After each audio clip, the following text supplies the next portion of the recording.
You're at the Coaching Inn, 3D Coaching's virtual pub, where we enjoy conversations with people who are engaged in the world of coaching. If you're listening to this live, Happy New Year and welcome to the Coaching Inn, the beginning of Series 4. Who'd have thought when we began 3 years ago that we'd still be going and having so many exciting and interesting guests? We've got a lot of fabulous guests coming up this year, including conversations around coaching and home education, changing hats, ending, mental health, boxing and coaching, how to work with a VA, archetypes and more. But I'm absolutely delighted that in our first episode of Season 4, we have Melissa Hague talking with us about courage, which seems like a beautiful word to begin 2024. Hello and welcome to this week's edition of the Coaching Inn. I'm Claire Pedrick and today I'm in conversation with Melissa Hague, who is a fab person and coach. And we met, didn't we, Melissa, on a crazy bonkers improv day? We did indeed. We did indeed. I love that. Crazy and bonkers. That's exactly what it was. Definitely. Yeah. So apart from encountering crazy bonkers days, tell us a bit about you, Melissa.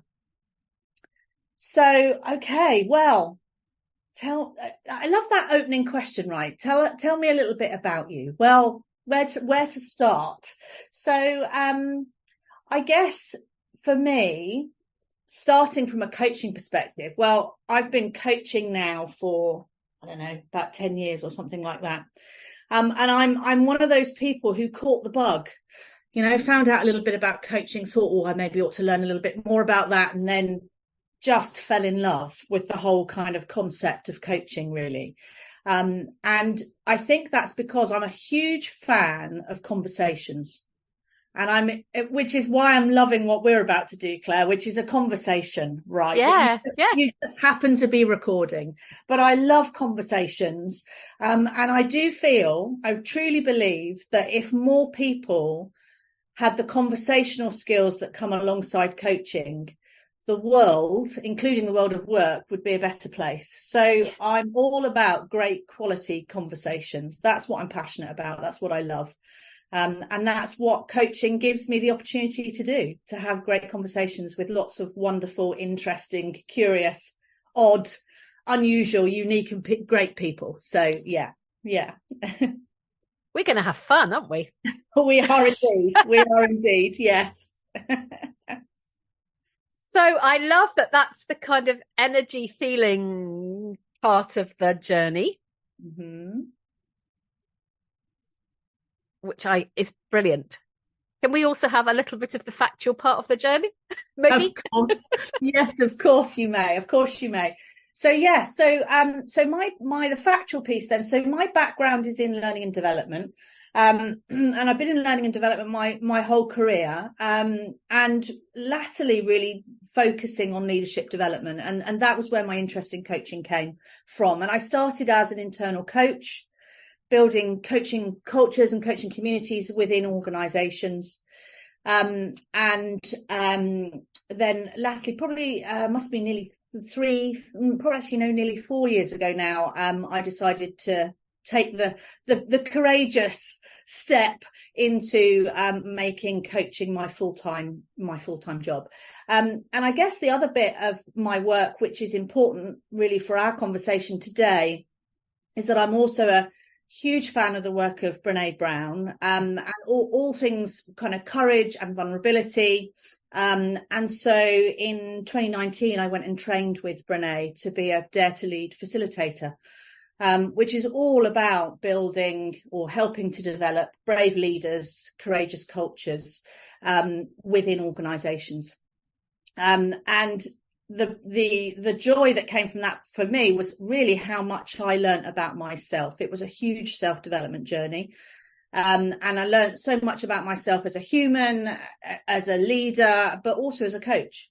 So I kind of went, crikey, this learning is actually really important for coaches too. So now I do a lot of the Dare to Lead work also with coaches, helping them to be more courageous with their coaching, their lives, their work, So yeah, that's become my passion really, alongside the coaching piece, really, this idea of being more courageous with our lives. So yeah, so that's a bit of the factual piece. I live in Dorset in the UK. I've got 2 gorgeous dogs. I love to walk and I love to travel. Probably the slightly more personal aspects of me too. Right. That's great. Well, thank you. And I love the thing you've got behind you that says always wear your brave pants. That makes me laugh so much. Yeah, absolutely. Yeah, it's my little reminder, and in the Zoom frame, right? So that everyone else is reminded of it as well when they work with me. Yeah, definitely. It makes me laugh. At the risk of oversharing, when my mum was alive, I was staying with them once and I forgot my pants. Right. And I needed my mum to, me and my mum were about the same size. So she gave me a pair of pants, clean. And they're mostly like the ones I wear, but slightly different. And they are my brave pants. Right. Because I know which ones they are. So they're always there in the drawer in a special place, ready to wear on the days I need to put them on. Yes. Yeah, absolutely. Absolutely. I love I love the symbolism of that, right? What is it that we put on? And this idea of brave pants, right? Definitely. Yeah. They pull them up. I like to, I imagine the metaphor, it goes mad for me because I imagine pulling them right up, right up to the top and having that feeling of, yes, I'm being held firmly by my brave pants today. Yeah. And for those of you in America, we're not talking about trousers. True. You can check it out on Google. Yes, please do. Please do. So there are so many places to go.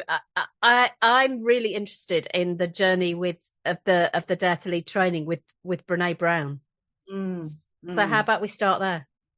Yeah. So well, yeah. I mean, it was really quite the experience, and I decided to go along and do it because it was a big commitment, both kind of financially in terms of time. I traveled to Texas, so it was a big commitment to kind of go and do this development. But it was one of those things that happens in your life that you kind of go, I really need to do this. I just need to make this happen. And so I rocked up in Texas, in San Antonio in Texas, for 3 days of training. And I admit to being, a huge fan of Brene. I'm a little bit kind of flustered in her presence, and all of that stuff. So I was kind of expecting her to come along and be there for, the first hour or something and then hand over to her team and that would be that. But we spent 3 solid days with her. And I think the thing that really struck me the most is she is, as you would expect her to be, based on all of her kind of videos and all the things we've listened to and we've read. She is exactly as you expect her to be. And she's one of those rare people who 100% role models the stuff that she talks about. All of the courage and the vulnerability and the talking about shame and self-compassion, all of the, quite difficult topics. And she role models it. She lives it and she breathes it. And she brings that energy into the space. So to spend 3 days with her, and look, there were 100 of us on the program, right? So there were 99 other people in the room, and yet I felt like it was just me and her. Now, wow, that the skill of that as a facilitator, as someone who facilitates learning events, I was in awe of that, really. And yeah, for me it was transformational. It really was a transformational experience, to be able to have the language and the tools and the space to talk about these topics in a very practical way, because they're easy to talk about in theory. Oh, absolutely. Yeah, really easy to talk about in theory, but actually how do we practice this stuff and how do we live it and breathe it and make it real for us and the people that we work with? So yeah, it was a real joy, definitely, and huge personal development as well as professional development, definitely. So big tick in the box for that as a development, and one of those things that I just think, crikey, I'm so glad that I just went with do you know what, I'm going to do this. So yeah, it was wonderful. Yeah, really good. So live it, breathe it, practical, teach it. I'm interested in all of those. But can we start with what's different now about how you show up? Well, yeah, okay. So I think the biggest thing for me, I mean, there's lots. And I think the thing that's changed me the most, I guess, certainly from in terms of my coaching work, is that I think, like many coaches, I have spent my career being the expert. And not only that, but being rewarded and recognized and promoted and praised and paid for my expertise, right? And for me, it was such a big part of who I was. And I know when I began my coaching journey, that was probably, and I'm not sure I realized it at the time, but for me, that was probably my biggest tension, my biggest tussle, if you like, was letting go of that need to be the expert, and recognizing how I might add value when that value is not based on my expertise, right? So for me, the courage and the vulnerability that is required to leave my expertise at the door was just really, really challenging. And so I think for me, the shift was, first of all, I really became aware of it. It brought it into my awareness. And secondly, it helped me to see how connecting with my own vulnerabilities, and my own shame triggers and my own lack of self-compassion enabled me to show up in a way that helps my clients to do the same thing, right? Which is the piece that I feel is the piece I bring, right? I can role model this for my clients. And because most of my clients are leaders, I was like, oh, you need to be doing this too. This is such an important part of leadership. So I want to show you what this looks like, you know. So that, for me, that's been the biggest piece, really. I think, you know, how do I add value when I'm not, you know, wearing my, what we call our armor of being the expert in the room, right? So yeah, that was definitely the biggest kind of switch, the living and breathing piece. That's what's changed the most for me in my practice, I think. And how do people describe that now they experience it mostly? Well, okay, that's a good question. I think that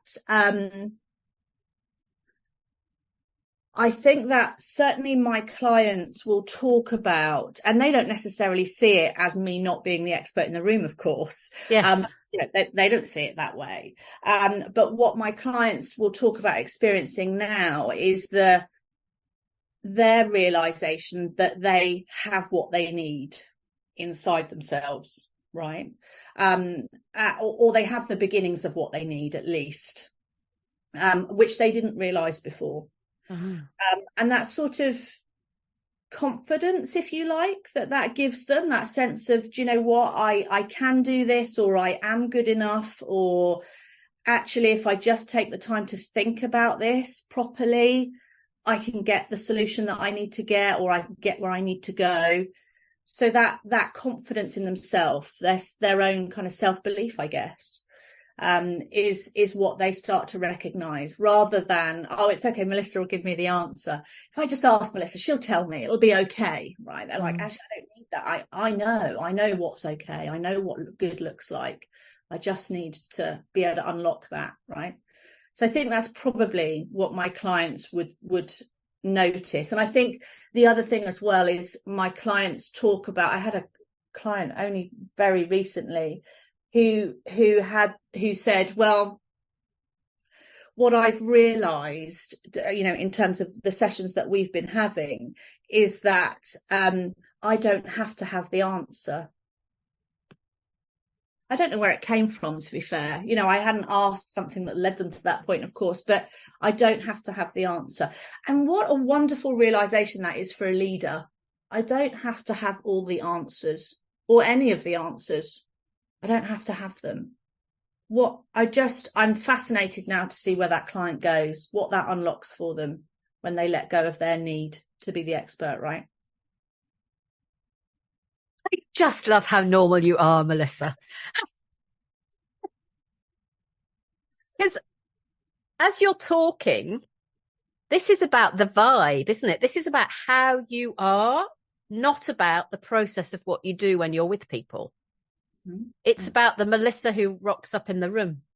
Yeah, absolutely. Absolutely.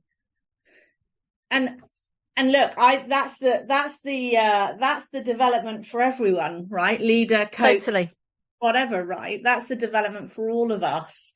And I think this is also why I love conversations and I love coaching, because they're all about connection. They're all about connection with another person, or people, if you're team coaching or working with teams. But it's that connection that fuels us, that drives us, that excites us, or it certainly excites me. And so recognizing that people don't connect with you because of what you know. They connect with you because of who you are, right? And that's really where coaching just becomes, conversations just become joy, pure joy, when you recognize that this is about two human beings connecting rather than two people just, sharing their expertise or being the knower in the room or whatever. So, yeah, I love it. So I was in conversation the other day with Matt Abrahams, who's just written Think Faster, Talk Smarter, which is about speaking when you don't know what to say. Mm-hmm. And we started having a conversation about his martial arts practice and how the courage and all the things that he develops and refines in his practice as a martial arts person are the things that most inform the way that he shows up when he's doing public speaking or teaching or coaching or whatever.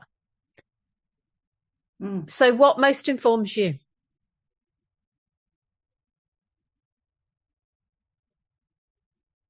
What most informs me? Well,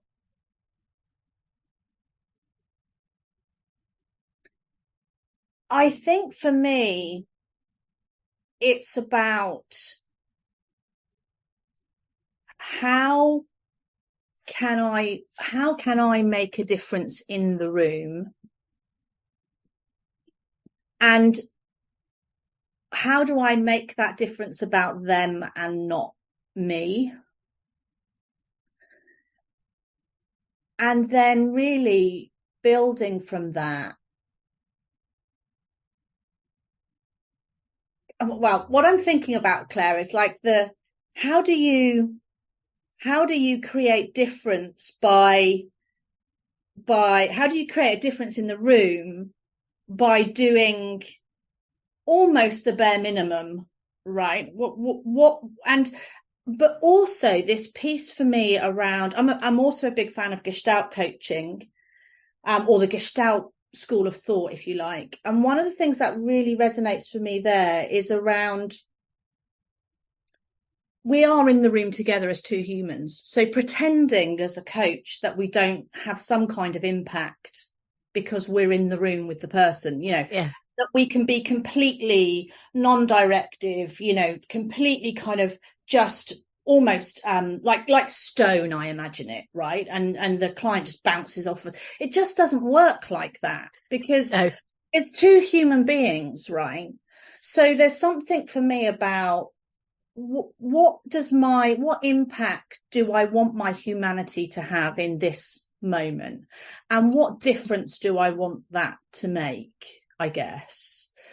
And and then trying to worry, and I say trying because I'm still trying, right? I'm not getting this right all the time, so or a lot of the time. So trying not to worry about, what am I saying? What am I doing? Am I adding value? What questions should I ask next? Is the client going to come back and pay me for another session? All of that noise that we have. Well, I certainly know I have as a coach. And how can I just be more in this moment with this other human being? And And so, yeah, letting go, I guess, of a lot of stuff. And one of the things I think is really interesting is that I'm trying to worry less about getting it wrong. Hooray!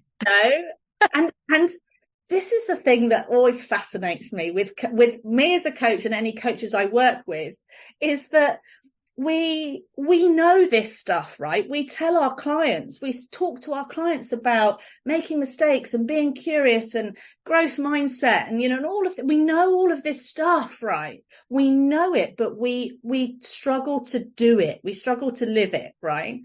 So it's this, if I ask a question and it's the wrong question, well, first of all, who says it's wrong? But does it matter if I say the wrong thing, if I make a mistake?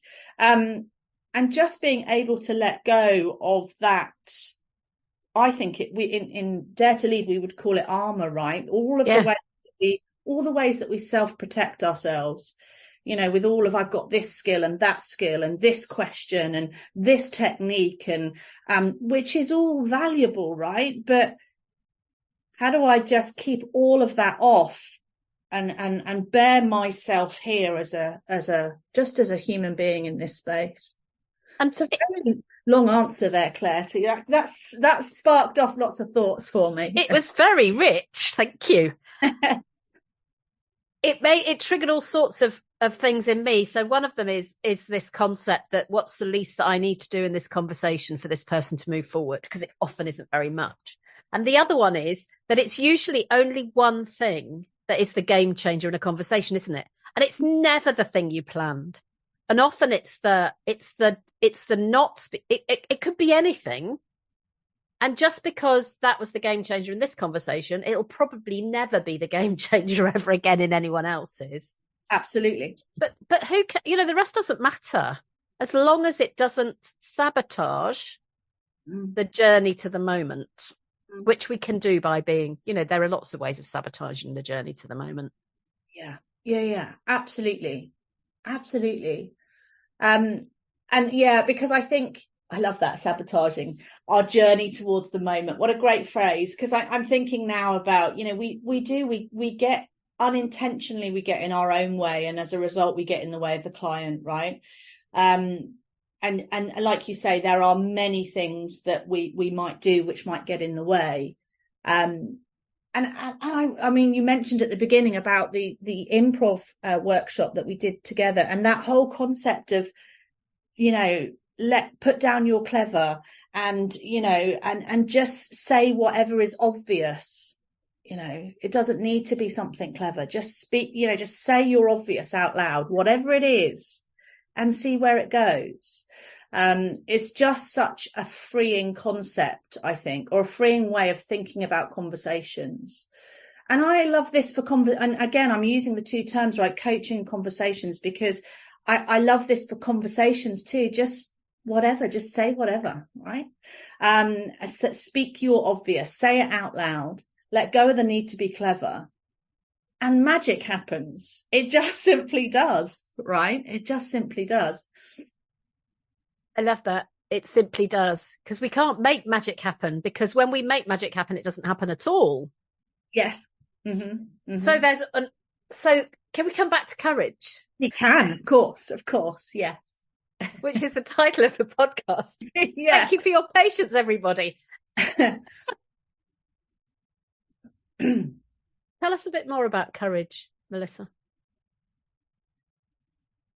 So I think the first thing for me about courage is recognizing that I think when we tend to think about courage, we tend to think about it in the sort of big moments in our lives, right, that require courage. And of course those exist, whether that's,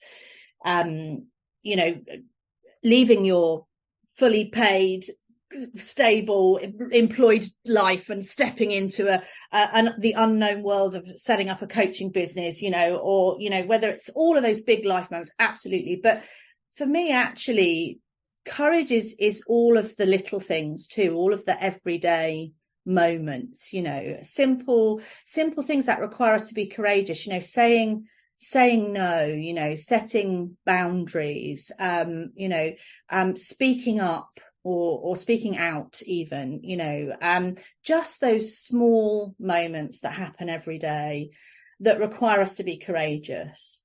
And then I think in recognizing those small moments, the second most important piece for me is recognizing that whenever we choose to be courageous, vulnerability will show up. Even in the small moments, right? Even in those small moments, vulnerability will be there.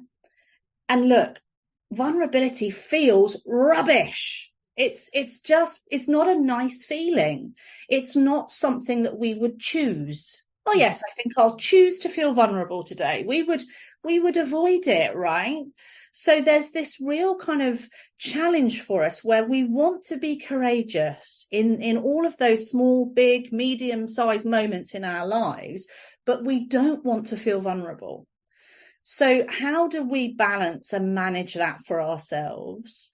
And so really for me, when I work with people on developing their courage building skills, this becomes about how do we lean into the discomfort of vulnerability. Brené calls that rumbling with vulnerability, but it's all about leaning in, right? Yeah. How do we lean into that discomfort? And recognize that the very fact that we feel vulnerable in this moment means that we are about to do something brave. So in that moment, as you think what you're, whatever the thing is you want to say to the client or the question, and you worry and you think, is it the right thing? And am I good enough? And all of those things that vulnerability throws up for us, being able also to recognize in the moment. And that means you're about to do something brave in service of your client. I mean, wow, how awesome is that? So I think this is the thing for me. I absolutely want people to be courageous. I want to be more courageous with my life, but I've also got to recognize for me and for everyone that means more vulnerability.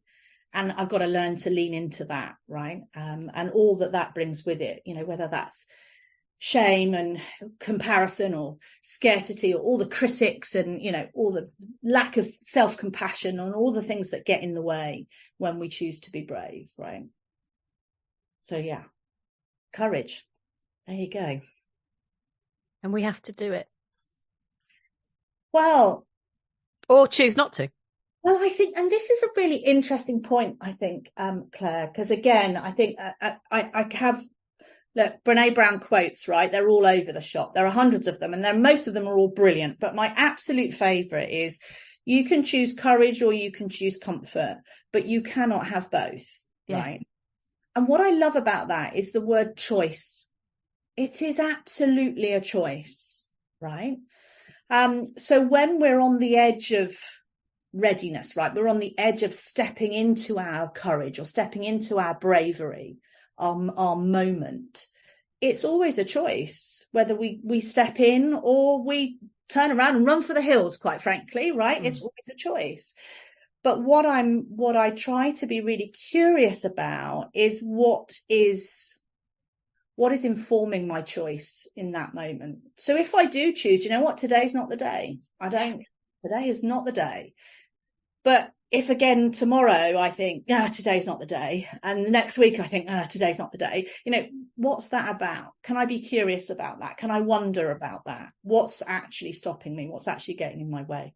But it's absolutely a choice. But I think if we always turn around and run from those moments, I think we are lesser for it. And in coaching, our clients will be lesser for it too, right? Yeah, and if I build on a question that we were asked at the book launch, was about what's the future of coaching in a world of AI. You've just described, if our choice as coaches is to run for the hills, then we will be replaced by AI. Absolutely. Yeah, I agree. Because, as I'm sure you talked about at the launch, right? It's anyone can ask a great question, including an AI bot, right? Yeah. And they can structure it well, and they can make it open, and do all those things that we were taught in coach development were important about questions. We can program an AI bot to do all of that. But yeah, it's the humanness, right? That's what's unique. Yeah, definitely. Yeah. Can I just tell you, I think that some of our listeners have probably not done the thing they were meant to do next because they've carried on listening to this. What I love most about the way you talk, Melissa, is that you have Melissa'd everything that you've learned. Right. I love that. I've Melissa'd it. I love it. Yes. Yeah. But I think that you're right, Claire. And it's actually really good for me to hear, because one of the things that one of the messages that I had when I started to deliver Dare to Lead to leaders and to coaches was I had this message around going in my head around, I didn't want to be a fake Brené. I didn't want to be, the UK's answer to Brené. But I also love the work and love her and can, talk for ages about how awesome she is. And of course I got all the messages of, well, how on earth do you think you, little old Melissa Hague, how on earth do you think you're going to measure up to Brené Brown? I mean, I had all of that. And so for me, the work for me has always been about, how do I integrate this? How do I make this about, in my voice? And I genuinely believe the reason that I've Melissa'd it, as you said, is because it is integrated. It is just part of me. I haven't just read the book and I'm going to regurgitate that. It's just become part of who I am, really. So that's for me very important. So it's lovely to hear that, for sure. But yeah, it required work. definitely. Yeah. But yeah, it's integrated now, right? So are you okay to share how you do the work that it requires?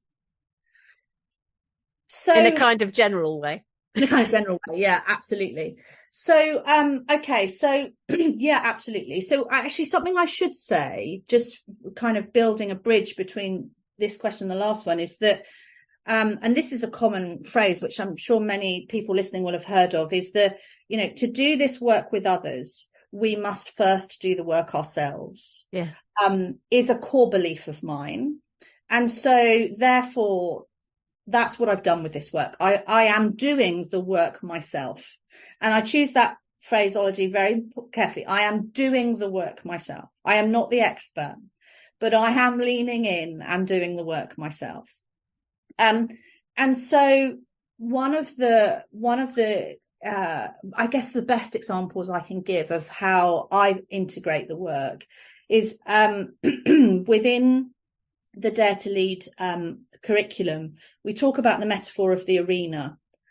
And the arena is all about those courageous moments, right, where we step into this arena, however you're imagining it. And I'm a great fan of a metaphor. So they work for me. I know they're not for everybody, but they really work for me.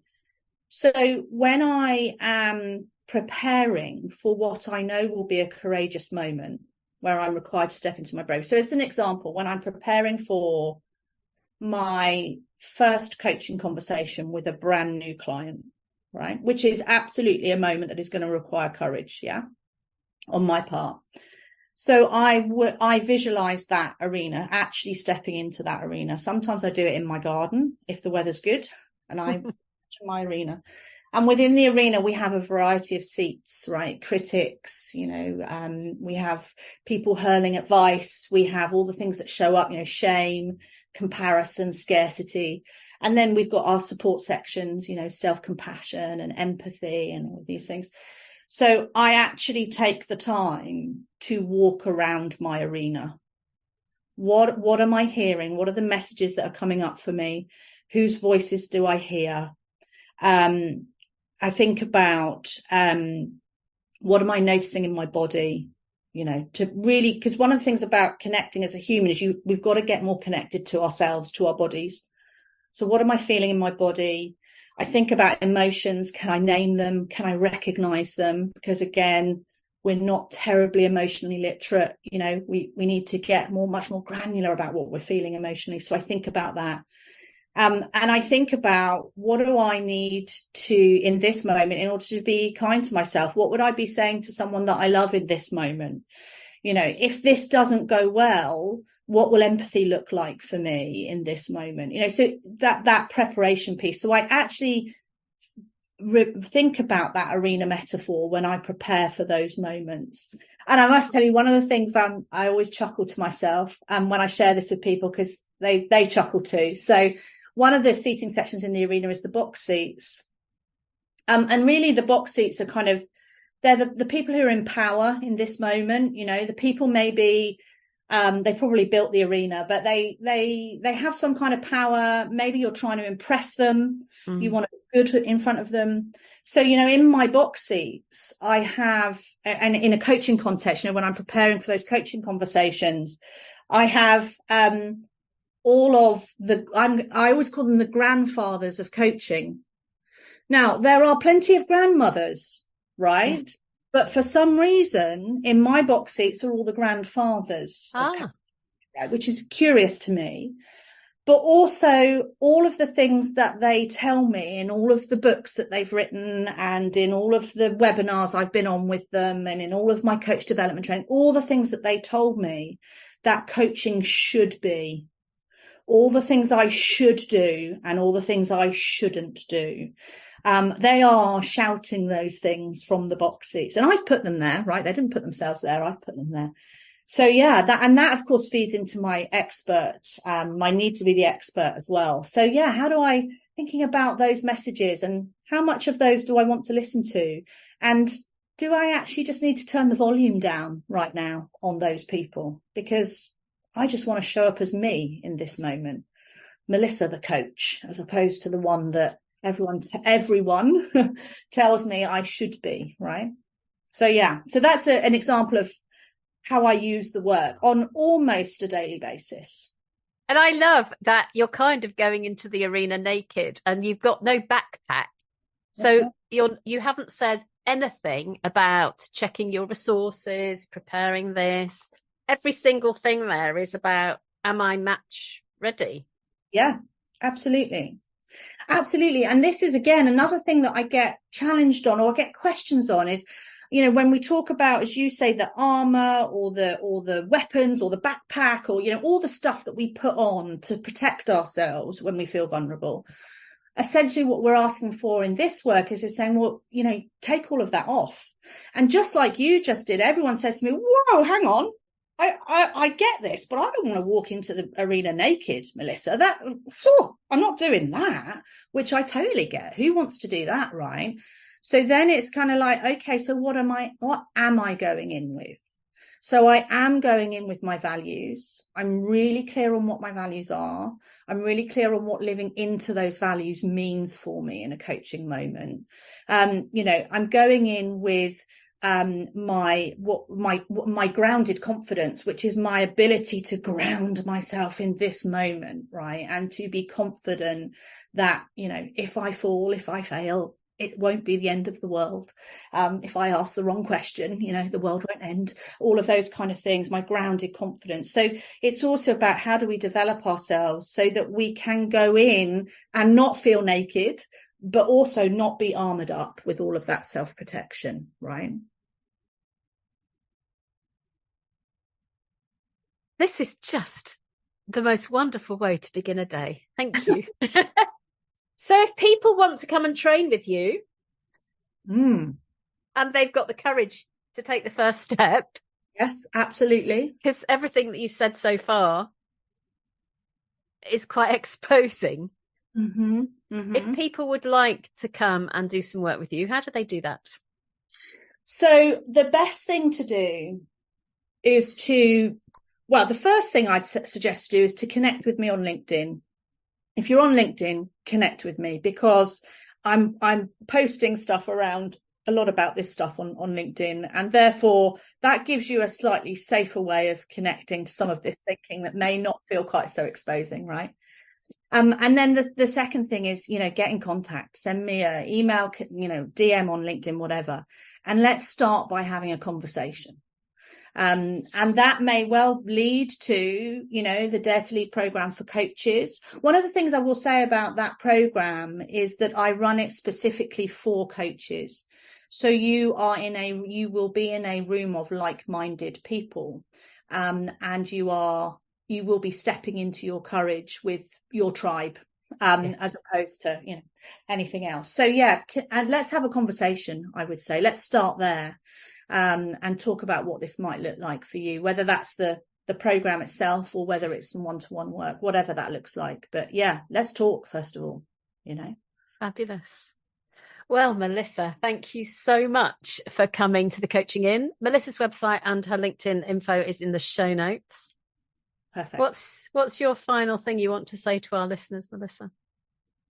Well, I think I'm gonna come back to that quote, and which remains my favourite quote, right? You can choose courage or you can choose comfort, but you cannot have both. And the joy and the rewards of choosing courage are transformational. And if you want some of that, come get it, right? Definitely. So I'm Claire Pedrick, and I've been in conversation with Melissa Hague. Melissa, thank you for coming to the Coaching In. Use what you've heard well, lovely listeners. Bye-bye.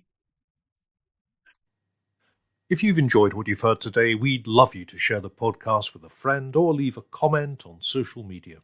And if you'd like to become a regular at the Coaching In, you can subscribe on Podbean and all major podcast channels. We look forward to welcoming you next time. You've been listening to The Coaching In, 3D Coaching's virtual pub. For more information, check out 3dcoaching.com.